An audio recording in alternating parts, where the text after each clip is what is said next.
Hola, hola, bienvenidos amigos, ¿cómo están? Bueno, yo aquí disfrutando del declive panista. Vamos a hablar en este video algo que ya he tocado en otros temas anteriores, en otras informaciones que les he presentado sobre los orígenes de este partido, los paniaguados, el PAN. Vamos a ver en este video más datos muy interesantes sobre qué representa ese partido y sus orígenes. Vamos a verlo, acompáñenme, está muy bueno, muy interesante, les va a gustar, les aseguro eso.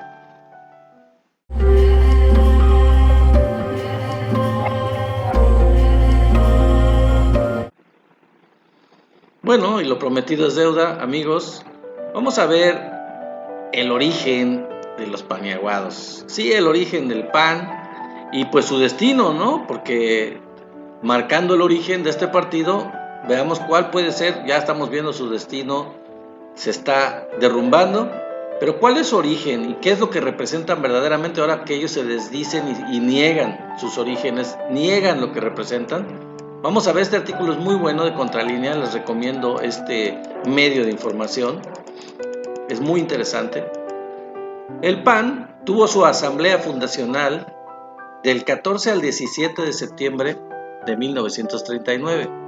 En general, los analistas políticos afirman que el PAN en el poder del 2000 al 2012 se ha desviado de su doctrina original, supuestamente, y de los valores de sus líderes fundadores. Pero eso es falso. Ahorita vamos a ver por qué. El PAN fue fundado por los sectores más reaccionarios de México y que tenían tendencias, fíjense, fascistas, desde sus orígenes. El nombre Acción Nacional se copia de un partido español de derecha y también se basa en los partidos nacionalistas, como por ejemplo el Partido Nacional Socialista. ¿Le suena? Sí, Nacional Socialista, nazi, sí, el partido de Hitler. Y otros muchos de tendencia fascista en todo el mundo, entre ellos el de Benito Mussolini en Italia, pero nunca ocultaron sus simpatías hacia ellos, hacia los fascistas, sobre todo hacia Francisco Franco, el dictador fascista de España. Y también no ocultaron su odio hacia los movimientos progresistas y más aún contra el socialismo y el comunismo, igual que todos esos fascistas. Léanlo, en la historia van a ver cómo es exactamente lo mismo. También han sido férreos defensores de Iturbide, imagínense, de Lucas Alamán, es decir, de los conservadores. En México estamos hablando de dos conservadores preponderantes, muy famosos, muy importantes, Iturbide y Lucas Alamán en el siglo XIX. El PAN fue fundado por empresarios, banqueros, terratenientes e intelectuales de derecha para oponerse, sobre todo, al movimiento progresista y antiimperialista que encabezó el presidente Lázaro Cárdenas del Río. La fundación del PAN se aceleró precisamente a partir de la expropiación petrolera y se concretó en 1939 para evitar que México continuara por el rumbo progresista y por el rumbo patriótico, que era el que llevaba el general Lázaro Cárdenas, con esas acciones nacionalistas que desarrolló durante su gobierno. En su fundación fue financiado por el Grupo Monterrey, ¿le suena?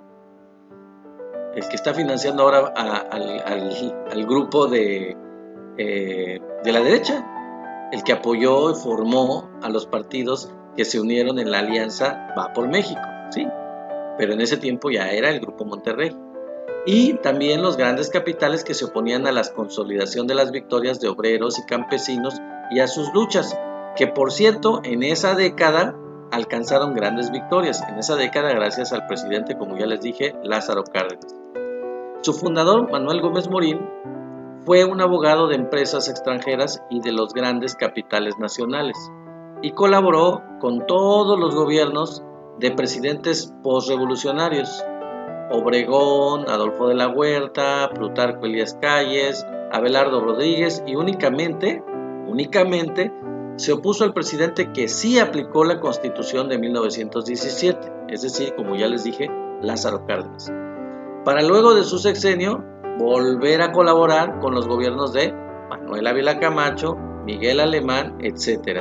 Sobre todo estos dos primeros que fueron marcadamente conservadores. El primer germen de la gestación del PRIAN fíjense, del PRIAN, ¿desde cuándo estamos hablando del PRIAN? Tuvo sus orígenes, por lo que les digo, desde la época de Ávila Camacho, quien comenzó a revertir los avances que había logrado el periodo de Lázaro Cárdenas en el gobierno, aunque fueran del mismo PRI. El PAN nació como el partido de los grandes empresarios y banqueros asociados y como el partido de los grandes empresarios de corporaciones extranjeras y potencias capitalistas, enemigo de los intereses populares y de los intereses nacionales, siendo desde sus orígenes que fue un partido hispanista también. ¿Les suena conocido esto que acaba de pasar con Vox? Un partido que niega nuestra historia y que la distorsiona para revalorar solo lo español. Ahora estamos viendo y entendiendo muchas cosas que explican por qué el PAN es como es, aunque lo niegue. A los pueblos originarios, el otro fundador del PAN y mancuerna de Gómez Morín, Efraín González Luna, los tachaba como salvajes, que había que civilizar. También en su periódico oficial La Nación, que es el periódico de Acción Nacional, despotricaba contra nuestra civilización originaria y defendía, fíjense, defendía a la colonia como una era de tranquilidad, orden y progreso. Imagínense ustedes. Ocultando, desde luego, las más de 100 rebeliones que hubo durante la época colonial, los genocidios y los crímenes que cometieron los españoles, la cruel explotación de los esclavos, de los peones y obviamente pues el saqueo de nuestras tierras, de las tierras de los propietarios originales. Los frutos que dio el PAN con la actuación de los gobiernos de Fox y Calderón son aquellos que sembró desde su nacimiento, sí, desde que se originó ese partido. Es claro que los gobiernos panistas han subordinado a México a las corporaciones extranjeras, en una clara imitación a su fundador. No han cambiado eso, han seguido en la misma línea de su fundador, de sus dos fundadores. A las altas jerarquías de la iglesia también, por cierto, como lo impulsó Efraín González Luna, el otro fundador que ya hablamos de él e ideólogo del panismo, a los grandes capitales extranjeros. Bueno, y nacionales también. Los fundadores del PAN fueron apoyados por grandes corporaciones y al llegar al poder gobernaron para ellas. ¿No me creen? Fox lo dijo claramente, que era su gobierno un gobierno de empresarios para empresarios. Cemex, América Móvil, Telmex, Kimberly-Clark, FEMSA, Bimbo, Walmart, Televisa, BBVA, Bancomer, Banamex, HSBC, Banorte, Santander e Inbursa, así como obviamente los grupos Carso, México, Posadas, Maseca, Saba, Iberdrola y Repsol de Calderón, sus amigos españoles. Todos estos fueron beneficiados. El PAN logró a lo largo de las décadas arrastrar al país hacia sus políticas privatizadoras y a favor de las corporaciones extranjeras. Y con Carlos Salinas de Gortari, que empezó a gobernar desde que era secretario de Programación y Presupuesto de Miguel de la Madrid, pues empanizó literalmente al PRI. Lo empanizó. Tan es así que los panistas dijeron desde la época de Salinas que les había robado el programa de gobierno, que se los había pirateado. Eso decían los panistas en la época de Salinas. Hacía lo que ellos les hubiera gustado hacer desde antes de que ellos tuvieran el poder directamente. El germen del PRIAN, que se encuentra en la alianza de Gómez Morín y Manuel Ávila Camacho, para dar un viraje a la derecha, se consolidó con la alianza de Salinas de Gortari y Diego Fernández de Ceballos. ¿Ven la dualidad? En dos momentos diferentes de la historia, dos alianzas que fueron el origen del PRIAN. Entonces, no creamos que el PRIAN se originó con la alianza de Carlos Salinas y Diego Fernández de Ceballos. Eso solo la concretó, la formalizó todavía más. Eso ya venía desde Ávila Camacho cuando Gómez Morín se alió con él para desarrollar las políticas privatizadoras en contra de las nacionalistas de Lázaro Cárdenas, como ya les dije. El bipartidismo PRI-PAN fue impulsado por Washington, obviamente les convenía, para aparentar democracia al estilo de ellos, mientras sufrimos la dictadura del gran capital y la integración de México con Estados Unidos. Ambos partidos son el principal obstáculo para el desarrollo de México y del bienestar del pueblo. El PAN siempre contó con el Instituto Federal hoy Instituto Nacional Electoral, para hacerse del poder. Y además logró ahora, más recientemente, en la época de Peña, atraer y subordinar a sus intereses al Partido de la Revolución Democrática. Traidores completos a la izquierda. El PAN desde su nacimiento ha sido un partido antipopular. Nunca fue un partido carismático, con líderes populares, de arraigo popular en los pueblos, en las comunidades, en los municipios, en los estados. No tenía eso, nunca lo ha tenido. Antipopular y antinacional, y lo pusieron en práctica también Vicente Fox y Calderón, así como sus dirigentes que se aliaron a Peña y en el pacto contra México, como ya acabo de decir, con el PRI y con el PRD. Y son malillos desde chiquillos, ¿sí? Malillos desde chiquillos. El partido de derecha desde sus orígenes comenzó la ruta que culminaría a principios del siglo XXI. El fundador del PAN, Manuel Gómez Morín, como ya dijimos, desde joven apoyó al Grupo Sonora, quienes más tarde, con Plutarco Elías Calles, fundarían el Partido Nacional Revolucionario, hoy PRI. Ya en el año de 1921 colaboraba con el gobierno de Álvaro Obregón como oficial mayor de la Secretaría de Hacienda y luego, con el cargo de subsecretario, tenía apenas 24 años, fíjense. Antes, Gómez Morín se había hecho cargo de la agencia financiera del gobierno mexicano en Estados Unidos, realizando una campaña para cambiar la imagen de México, que de México tenían los estadounidenses, donde insistía él que la revolución ya se había terminado, para que los gringos pensaran que ya podían venir, conquistarnos, hacerse del poder y que ya todo estaba listo para poder hacerse de esto, de nuestros recursos, de nuestro país. El año de 1920 había declarado al New York Herald Tribune que el gobierno ha incluido algunas de las mentes mejores de México. Muchos técnicos altamente capacitados de la nueva generación están aportando su conocimiento y trabajo a la nueva administración. Eso decía Gómez Morín. Así nacía un grupo de tecnócratas, ¿te suena?, que encabezó precisamente Gómez Morín y que llegaría al poder 60 años después con Miguel de la Madrid y Carlos Salinas de Gortari, directamente. Ya se iban a apropiar completamente del poder y no de parte de él o con intereses dentro, sino ya apropiados del poder. Como subsecretario de Hacienda, Gómez Morín se encargó de revisar la política financiera y bancaria y formuló el proyecto del Banco Central. Él fue el que formuló el proyecto del Banco Central, que luego encabezaría él mismo durante la presidencia de Plutarco Elías Calles. Fíjense. Se encargó de establecer la política fiscal, diseñó el impuesto sobre la renta y se dedicó al proceso de desincautación de los bancos. ¿Qué significa eso? Los bancos habían sido nacionalizados en la época de Venustiano Carranza y así Gómez Morín comenzó la reprivatización de la banca. Él fue el iniciador de lo que fue la privatización de la banca. A finales del 21 es enviado a Nueva York y negocia como representante del gobierno con los norteamericanos. Se le hace responsable de la agencia financiera y negocia con los magnates financieros de Estados Unidos, con los Big Five, que tenían el monopolio petrolero. Y ahí vienen ya los intereses, fíjense, con la cuestión petrolera. En esa posición impulsó un acuerdo para que los monopolios norteamericanos siguieran como poseedores de las propiedades petroleras, convirtiendo a la Constitución de 1917 en letra muerta. El pretexto de Gómez Morín, era que tenían viejas concesiones y que solo quedarían bajo control nacional las nuevas concesiones. Algo muy parecido a Peña Nieto, si se dan cuenta, con Ricky Riquín haciendo el trato ese tan nauseabundo y tan traidor a la patria de la reforma energética. También comienza la renegociación de la deuda externa. Aquí viene el truco, fíjense aquí, es muy interesante. Que continuaría personalmente después de él Adolfo de la Huerta, secretario de Hacienda, y que culminó el 14 de septiembre de 1922 con el convenio Lamont de la Huerta, que fue sumamente desventajoso, pues reconocieron una deuda de 1.450 millones de pesos que no correspondía con la realidad.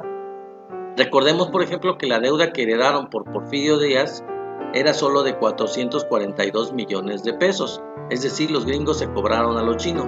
y se les dejó. Al año siguiente se firmó el acuerdo de Bucareli de agosto del 23, que fue horrible para México, ahorita les voy a decir por qué. Este acuerdo de Bucareli significó una completa claudicación del gobierno de Obregón frente a los intereses de Washington. ¿Por qué? Porque pretendía obtener a toda costa el reconocimiento oficial de su gobierno por parte de Estados Unidos. O sea, Obregón lo que quería era que Estados Unidos reconociera el gobierno de México. El acuerdo fue secreto y no pasó por el Congreso.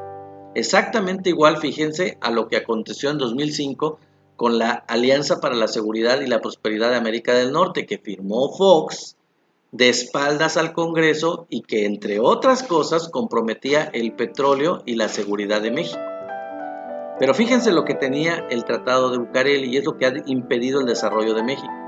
En este acuerdo, el gobierno se comprometía a pagar las tierras expropiadas a los norteamericanos, aceptaba las reclamaciones por los hechos revolucionarios y, sobre todo, fíjense, convenía en no desarrollar la industria mexicana que aspiraba a la autosuficiencia. No podíamos ser autosuficientes por ese tratado, no nos dejaba ser autosuficientes. Sobre todo, en principio, en la producción de motores, por ejemplo, pero en otras cosas también. Era imposible desarrollar nuestra técnica, nuestra tecnología, porque ese acuerdo secreto no nos lo permitía. ¿Ahora se dan cuenta de muchas cosas? Y prometía no aplicar retroactivamente el artículo 27 constitucional. Este acuerdo fue una verdadera traición a México y a la revolución. Quienes protestaron por esa traición fueron reprimidos, el senador Fiel Jurado fue asesinado y varios diputados y senadores fueron capturados. Obregón impuso su política claudicante a sangre y fuego. A cambio, lo que él buscaba, Estados Unidos reconoció diplomáticamente al gobierno de Obregón y le otorgaron nuevos préstamos. En todas estas maniobras contaron con el apoyo técnico de Manuel Gómez Morín, líder fundador del PAN. Desde hace más de 90 años se comenzaba a gestar el primer embrión de lo que hoy se conoce como PRIAN y que significa la subordinación completa del Estado mexicano a los intereses norteamericanos y a los de los grandes financieros y petroleros privados. Dime con quién andas y te diré quién eres. Vamos a ver. Los grandes intereses que se vieron afectados por la política progresista de Lázaro Cárdenas impulsaron la organización de los sectores más reaccionarios para que se opusieran a los logros que México y su pueblo habían conquistado como fruto de la concreción de los derechos consagrados por la Constitución, que se materializaron precisamente en el periodo de Lázaro Cárdenas, del 34 al 40, bajo su presidencia. El fundador del PAN opinaba que Cárdenas estaba creando un desorden multiplicado en todos los estados de la República y que tenía un afán destructivo y de improvisación e impericia en todo lo que hacía, según Gómez Morín. Siempre que se ha dado un proceso revolucionario, surge la reacción al mismo. Así le sucedió necesariamente al cardenismo. El PAN no traicionó su doctrina original, al contrario, la aplicó a fondo. ¿Qué queremos decir con esto, amigos? El PAN siempre ha sido el PAN siempre ha sido reaccionario, siempre ha pugnado por estas causas contrarias a México, y aquí les estoy mostrando pruebas históricas de lo que fue el PAN desde sus orígenes, por sus fundadores, y ahorita no pueden desdecirse de lo que siempre han sido sus intereses. No son oscuros, no son secretos, no son diferentes a lo que siempre han hecho y a lo que siempre han pugnado. Son precisamente la base de lo que es el partido Acción Nacional. Nazis, fascistas, desde sus orígenes contrarios a los intereses de México y favoreciendo los intereses privados, nacionales y extranjeros. Y pues este es el video, espero que les haya gustado, amigos. Es muy claro sobre muchos aspectos, algunos de ellos ya los había yo mencionado en un video anterior, en varios videos sobre el origen del PAN, pero pues espero que este artículo muy bueno de Contralínea, se los recomiendo, les digo, este medio es muy bueno, haya contribuido a aclarar el tema mucho más para saber diferenciar de las mentiras, de la hipocresía, del cinismo de un partido que navega con bandera de demócrata, con bandera de nacionalista, cuando es todo lo contrario. Es un partido que pugna por los intereses contrarios al pueblo, contrarios a México, a la mayoría del pueblo mexicano, y que pugna y siempre ha pugnado por los intereses de terratenientes, de ricos, de empresarios y de los extranjeros. Bueno amigos, esto es todo por ahora, espero que les haya gustado, nos vemos en el próximo video, espero verlos aquí pronto, vamos. Siempre no me queda más que agradecerles muchísimo a todos quienes son parte de este canal, somos la 4T, y se han suscrito, y voy a mencionarlos, y por favor, si hay alguno de los que se han suscrito al canal y no lo menciono, pues por favor infórmenme, mándenme un comentario, escríbanme, y muchísimas gracias a todos, no solo a los que voy a mencionar, por supuesto, también a los que en Facebook están haciendo comentarios, y no se han suscrito, pero los invito a que se suscriban. A todos ustedes que le den like a los videos, que le den clic a la campanita para que les lleguen las notificaciones de cada uno de los videos que van saliendo, que se van haciendo, porque pues tenemos que ir en contra de los medios chayoteros que están distorsionando la información que se va generando en esta cuarta transformación. Entonces, muchísimas gracias a Sergio Gordillo, Leti Gómez, Jaime Velázquez, Gerardo Ortega, Félix Flores, Jesús Mendoza, Cielo Gris, Leandra Aguirre, Mataruz Garduza, Camus de Acuario, Lili Mejía, Mista Vasco, Juan López, Irving Parrales, Ave Fénix, Horacio Ábalos, Gabriel Chávez, Rufina Arias, Alejandro M., Jefe Maestro, Rigoberto Hernández, Silvia Hernández, Gustavo Conde, Emanuel Guerrero, Chucho Cuellar, Mago Cisneros, Mar Almaguer, Juan Hernández, Nono Ríos, Kiko Morales, Anelil, Solis Forever, Lupe Navarrete, Araceli Roa, Chicano Chiapaneco Mexicano, Darío Zabalavarría, Alejandro Álvarez, Mardes Lule, Chaquetas Blancas con Perú, Lucio Martínez, Pesaben Reynoso, Fotofiesta Nopchela, Seidel Celá, José Acosta, Alejandro Porfirio Reyes Sánchez, Miguel Gutiérrez, Martín B., Eduardo Honor, Fernando Vaca, G. Gothic, García Rol, Carlos Alberto, Gaspar Domínguez, César Canchola, Rafael Romero, Gonzalo Rojo Padilla, Francisco Gabriel Cepeda, Pau Galmiche, Reina Paulina, Duro de Cobrar, Jerry Fredo Oficial, Román Silva Cabrera, Mateo Carvajal, Alejandro Apellido, Johnny, Claudia García, Iago 3416, Carlos F. Cázares, Gavino Lúa, Lino Espinosa, Luis Flores, Raz Laguna, Marcos RC13, Juan Pablo, Johnny, Pili, Yadira Nani y a mi vecina Laura y Sui Juárez. Muchísimas gracias a ustedes, todos ustedes, y recuerden que todos somos parte de esta cuarta transformación, y pórtense bien, que nada les cuesta. Bye bye.